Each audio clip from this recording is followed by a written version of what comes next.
Nicolas Maduro is a fugitive from American justice and the head of the foreign terrorist organization.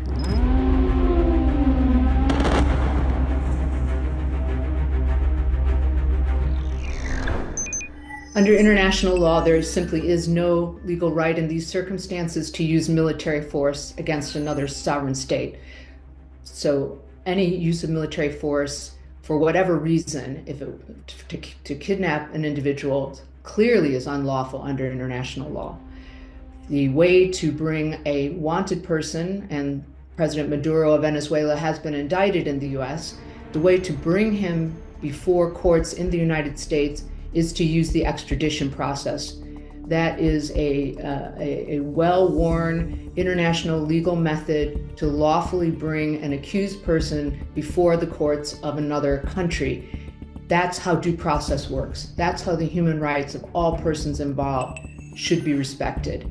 To use military force in order to bring someone unlawfully out of their country is a violation of the most serious, most important principles of international law, and that means the United Nations Charter. So everything about the actions that President Trump ordered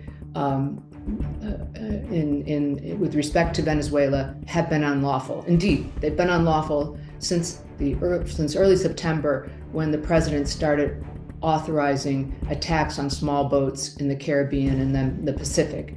These are serious violations of the law that the international community considers to be the most important principles of all.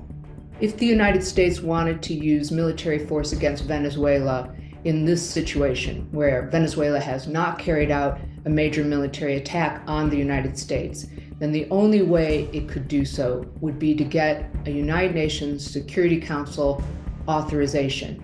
But the members of the Council, the 15 members of the Council, and especially the permanent 5 members, the 4 besides the United States, would not authorize such a use of military force.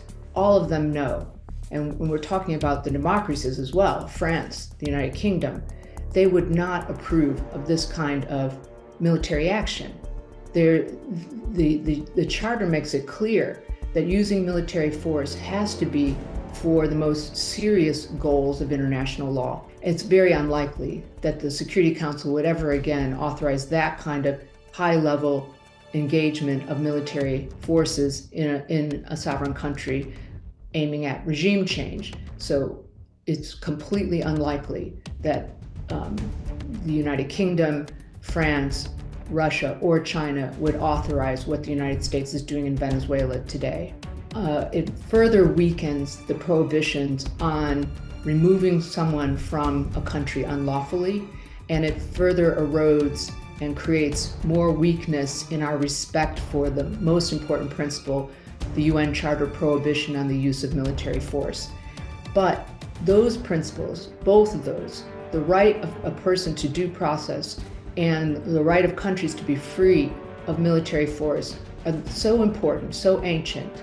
They can't really be undermined as rules of law. They can only be undermined in terms of their pull to compliance, the amount of respect that they are afforded. We are dealing with so many unlawful uses of force around the world today. Of course, first and foremost, Russia's invasion of Ukraine, but we also have the civil war in Sudan. We have the terrible ongoing violence in Gaza. There are so many violations of international law. President Trump should be focused on how to reinstate respect for law, not being one of those who undermines and refuses to comply with the most basic rules. We, as an international community, need to work again to promote peace and respect for human rights. Countries around the world need to say to the US, it's not above the law. Russia is not above the law. Countries and their presidents are not above the law.